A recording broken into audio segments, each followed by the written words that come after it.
Hello viewers, আজকে আমরা দেখব কিভাবে ওয়ানএক্সবেট অ্যাকাউন্ট ভুল ভেরিফাই করা যায়।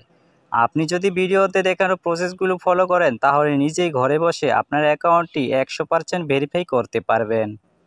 তাহলে ভিডিওটি মনোযোগ দিয়ে শেষ পর্যন্ত দেখুন। ওয়ানএক্সবেট অ্যাপটি প্লে স্টোরে পাবেন না, তাই অ্যাপটি ডাউনলোড করার জন্য প্রথমে গুগল ক্রোম অথবা যে কোনো ব্রাউজারে গিয়ে ওয়ানএক্সবেট অ্যাপ ডাউনলোড লিখে সার্চ করবেন। তাহলে আপনার সামনে অনেকগুলো ওয়েবসাইট আসবে। আপনি আপনার পছন্দ মতো যে কোনো একটি ওয়েবসাইট থেকে অ্যাপটি ডাউনলোড করে নেবেন। অ্যাপ ডাউনলোড করে ওপেন করলে এরকম একটি পেজে নিয়ে আসবে। প্রথমে আপনার যে কাজটি করতে হবে তা হচ্ছে একটি নতুন অ্যাকাউন্ট খুলতে হবে। উপরের দিকে আপনি লগইন এবং রেজিস্ট্রেশন দুইটি অপশন দেখতে পারবেন।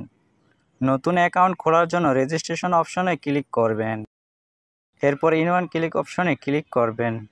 তাহলে আপনাকে সাইন আপ পেজে নিয়ে আসবে। এখানে কান্ট্রি বাংলাদেশ এবং কারেন্সি বাংলাদেশি টাকা বিডিটি ওই রকমই রাখবেন। এরপর প্রোমো কোডের এই ঘরটি হচ্ছে এখানের সবথেকে গুরুত্বপূর্ণ একটি কাজ। এখানে কোনোভাবেই ভুল করা চলবে না। প্রোমো কোডের এই ঘরে অবশ্যই আপনাকে আমাদের প্রোমো কোডটি লিখে দিতে হবে। আমাদের প্রোমো কোড হচ্ছে R66L। আমি আবারও বলছি, আমাদের প্রোমো কোড হচ্ছে R66L। আমাদের প্রোমো কোড ব্যবহার করলে আপনার নর্মাল অ্যাকাউন্টটিও ভিআইপি অ্যাকাউন্টে কনভার্ট হয়ে যাবে। প্রথমবার ডিপোজিটে পাবেন 100% পর্যন্ত ইনস্ট্যান্ট ক্যাশব্যাক। এছাড়াও প্রতি সোমবার এবং শুক্রবার বোনাস পাবেন আপনার জন্মদিনেও। এছাড়াও পাবেন বিভিন্ন আকর্ষণীয় বোনাস এবং ক্যাশব্যাক। আপনি এসব সুযোগ সুবিধা পাবেন না যদি প্রোমো কোডের ঘরে আমাদের প্রোমো কোডটি না বসান। তাই সব ধরনের বোনাস এবং ক্যাশব্যাক পাওয়ার জন্য অবশ্যই প্রোমো কোডের ঘরে আমাদের প্রোমো কোডটি লিখে দিবেন। এরপর নিচের খালি ঘরে টিক দিয়ে নিচের রেজিস্টার বাটনে ক্লিক করবেন। তাহলে আপনার সামনে ক্যাপচা ভেরিফিকেশন আসবে। ক্যাপচা ভেরিফিকেশনটি সঠিকভাবে পূরণ করবেন। এরপর আপনাকে আপনার অ্যাকাউন্টের ইউজার আইডি এবং পাসওয়ার্ড দেওয়া হবে। এগুলো খুব যত্ন সহকারে সংরক্ষণ করে রাখবেন, কারণ এগুলো ছাড়া পরবর্তীতে আপনার অ্যাকাউন্টে লগ ইন করতে পারবেন না। তাই এগুলো কোথাও যত্ন সহকারে সংরক্ষণ করে রাখবেন অথবা একটি স্ক্রিনশট দিয়ে রাখবেন। আপনার অ্যাকাউন্ট খোলা হয়ে গেছে। এখন এনআইডি কার্ডের মাধ্যমে ফুল ভেরিফাই করতে হবে। তার জন্য নিচের দিকে মেনু বাটনে ক্লিক করবেন এবং পার্সোনাল প্রোফাইলে চলে যাবেন।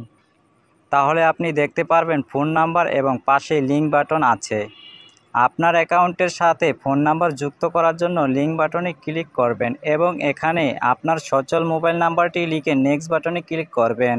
তাহলে আপনার সামনে রোবট ভেরিফিকেশন আসবে। ভেরিফিকেশনটি সঠিকভাবে পূরণ করবেন। তাহলে আপনার নাম্বার SMS এর মাধ্যমে একটি ভেরিফিকেশন কোড পাঠানো হবে। কোডটি এখানে লিখে কনফার্ম করে দিবেন। তাহলে আপনার অ্যাকাউন্টের সাথে ফোন নাম্বারটি যুক্ত হয়ে যাবে। এরপর ইন্টার ডিটেলসে ক্লিক করবেন। এখানে আপনার নামের প্রথম অংশ এবং এখানে নামের শেষ অংশ দিবেন। ডেট অফ বার্থের ঘরে আপনার জন্ম তারিখ সিলেক্ট করবেন। এর জন্য প্রথমে সাল, তারপর মাস, তারপর তারিখ সিলেক্ট করবেন। প্লেস অফ বার্থের ঘরে আপনার জন্মস্থানের নাম লিখবেন। রিজিয়নের ঘরে আপনার বিভাগ সিলেক্ট করবেন। সিটির ঘরে আপনার সিটি সিলেক্ট করবেন। রেসিডেন্স অ্যাড্রেসে আপনার বর্তমান ঠিকানা লিখবেন। ডকুমেন্ট টাইপ থেকে ন্যাশনাল আইডি কার্ড সিলেক্ট করবেন। সিরিজের ঘরে 1 লিখে ডকুমেন্ট নাম্বারের ঘরে আপনার আইডি কার্ডের নাম্বারটা বসিয়ে দিবেন। ডেট অফ ইস্যু এর ঘরে আপনার আইডি কার্ডের পেছনে থাকা ইস্যুর তারিখ বসাবেন। ইস্যুড বাই এর ঘরে বাংলাদেশ গভর্নমেন্ট লিখবেন। সব কিছু ঠিক থাকলে নিচের টিক মার্কে ক্লিক করে কনফার্ম করে দিবেন। তাহলে দেখতে পারবেন আপনার অ্যাকাউন্টের ভেরিফিকেশন সাকসেস হয়ে গেছে। এখন আমি দেখাবো কিভাবে আপনার অ্যাকাউন্টে টাকা ডিপোজিট করবেন। এর জন্য আপনি এখানে ডিপোজিট বাটনে ক্লিক করবেন। আপনার সামনে এরকম কতগুলো সাইট আসবে। এখান থেকে আপনি বিকাশ, নগদ, রকেটের মাধ্যমে টাকা ডিপোজিট করতে পারবেন। বন্ধুরা, আমরা দেখিয়ে দিচ্ছি কিভাবে নগদের মাধ্যমে ডিপোজিট করবেন। সো এখান থেকে নগদ অপশনে ক্লিক করবেন। এরপর দেখতে পারবেন মিনিমাম 300 টাকা থেকে শুরু করে সর্বোচ্চ 20,000 টাকা পর্যন্ত ডিপোজিট করতে পারবেন। এর উপরে দেখতে পাচ্ছেন নগদ এজেন্ট নাম্বার দেওয়া আছে। এখান থেকে আপনি নাম্বারটি কপি করে নেবেন। মনে রাখবেন এজেন্ট নাম্বারটি একটু পরপর চেঞ্জ হতে থাকে।